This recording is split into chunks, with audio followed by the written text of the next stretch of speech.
Pricing is one of the trickiest things to get right inside of your SaaS company.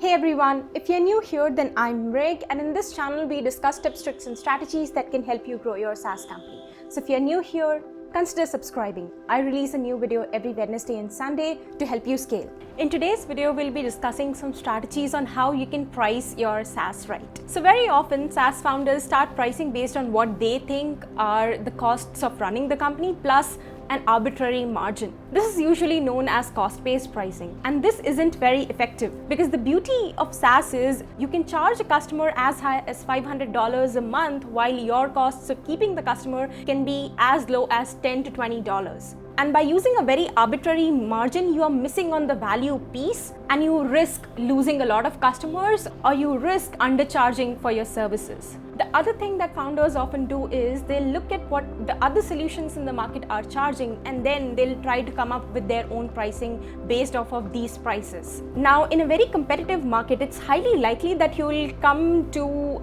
a price closer to where the customers find value, or you are often likely to hit the pricing on the head. But the problem here is that you're assuming that you're selling to the same audience the exact same product. And with SaaS, that's usually not the case. No matter how hard you try, you can never build an exactly same product for the exactly same type of audience. And that's also not something that you should be doing. Plus, when you're doing a competitor-based pricing, you're assuming that the competition has done their due diligence when it comes to researching and in figuring out if that's the right price that they should charge. And in 99% of the cases, that's not the case. So clearly, these two are not the approaches that you should be taking. And the first step in really getting your pricing strategy right is understanding the type of customers you're serving. So you need to have a rough idea of whether you will fall on the cheaper side of the spectrum or on the expensive side of the spectrum. You have to understand if majority of your customers are going to be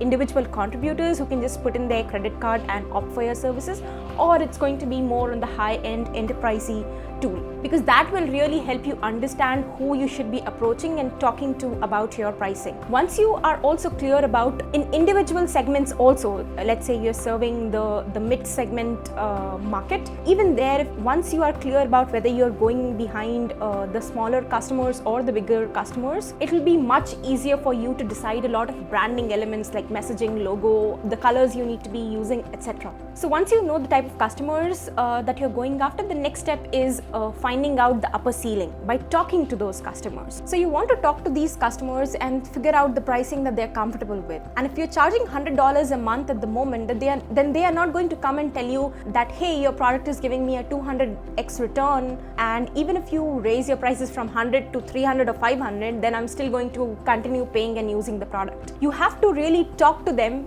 peg a price to your solution and look at their reaction and see what they think about it. And that's why if you're in the very early stages, or even if you are in the later stages and you're a B2B product, it's advised that you don't have your pricing on the website, because those real life interactions are important. They'll give you very valuable insights that you'll never be able to have if you just sit there and slap an arbitrary pricing on the page. Now, if you already have some set pricing on the website and you don't really know how to go about it, then there are two scenarios possible. One is if you think that the pricing is too much, and the second is if you think that you're pricing less. If you think that you're pricing too much, and if prospects are giving you a lot of pushback on the cost of the product, then you want to go back and make sure that you've anchored your product right, and that from the messaging on the site, prospects can clearly figure out how they can get a 10x return on their investment. Now, if existing customers think that you're charging too much for your product, then you want to check your product analytics to see whether they are getting that 10x return or not, or if they are using the product right. Now, it's very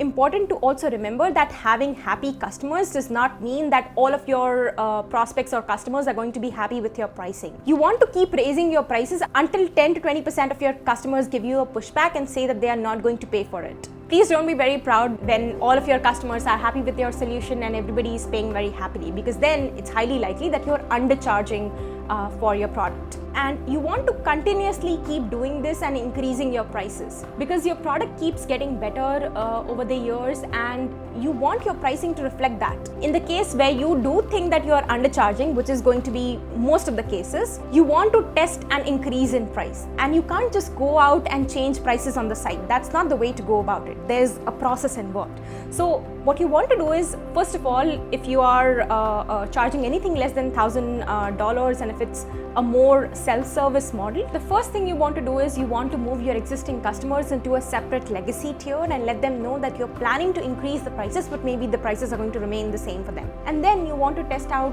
your new prices with new customers who come in. And you want to test it out for a couple of months. And once you think that yes, new prospects are comfortable with that, and maybe you want to change it for the legacy customers also, then you want to write them an email and let them know that you are grateful for supporting them all this while, but now you're going to be increasing your prices, and that they have 1 to 2 months to consider this before the revised pricing comes into effect. Now, if you're more on the higher end, you want to maybe give those legacy customers at least 2 to 3 months to think about whether they want to continue using your solution or switch to someone else. Now, the best time to test out a new price is when you're releasing a new feature. You want to include a separate pricing with these new features or with this new feature along with a revised price on all the existing features that are there.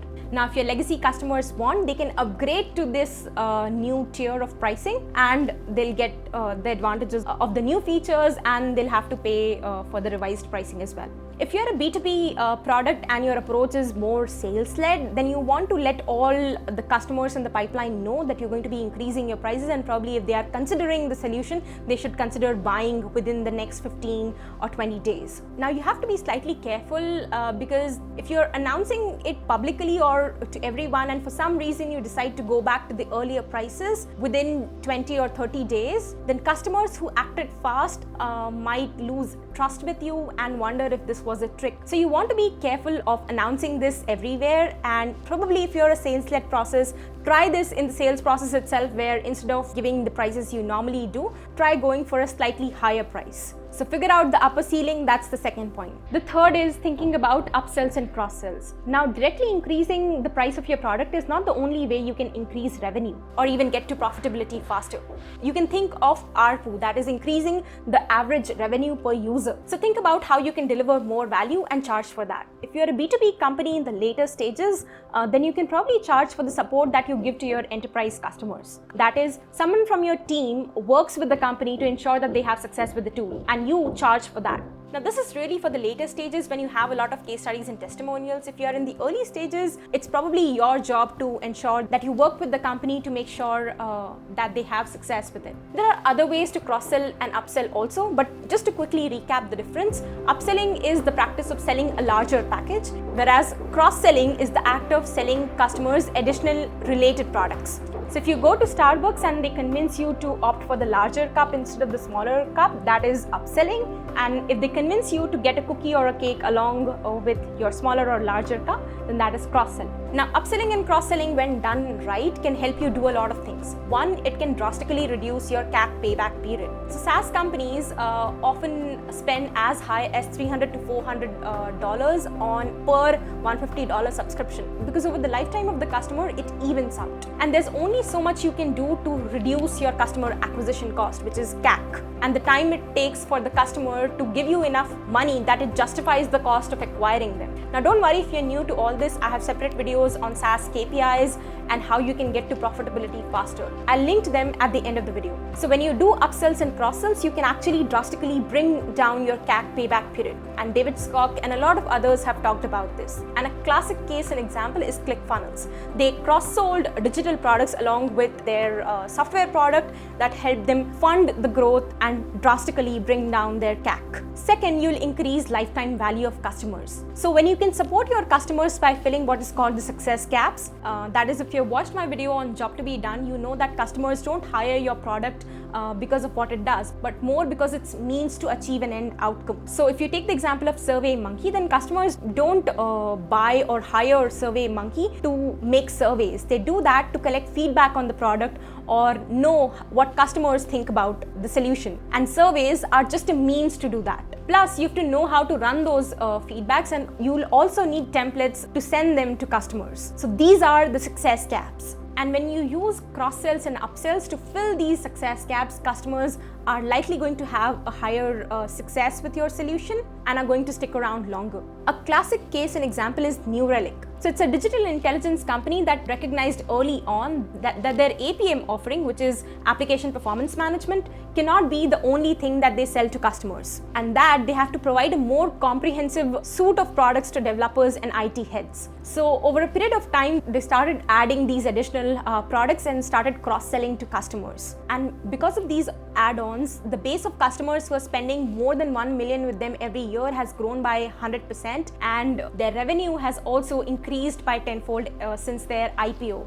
Largely because they could increase how much customers were spending with them through cross-sells. And this is also related to the third point, which is less churn. Now, I think you realize that filling these success gaps with add-ons and cross-sells is almost a must-do rather than a nice-to-have if you want customers to stick around with your product. And when you fully understand this, you can also reduce churn for your company. A classic case and example is MarketMuse. If you look at their pricing, you'll see that they offer a free trial only with the Pro membership or the Pro plan. Because when customers sign up for your tool, you have to ensure that they get the best features and they get the thing that they're looking to get done with your product as soon as possible. And maybe they thought starting with the lower tier pricing will not allow them fully understand the capabilities of the product. Also, 10% of customers who sign up for the free trial are likely to convert to being a paid user. So if the company has the option to choose which plan customers continue using, then of course they want to choose a higher tier product. Now, with both selling add-ons and selling a larger package,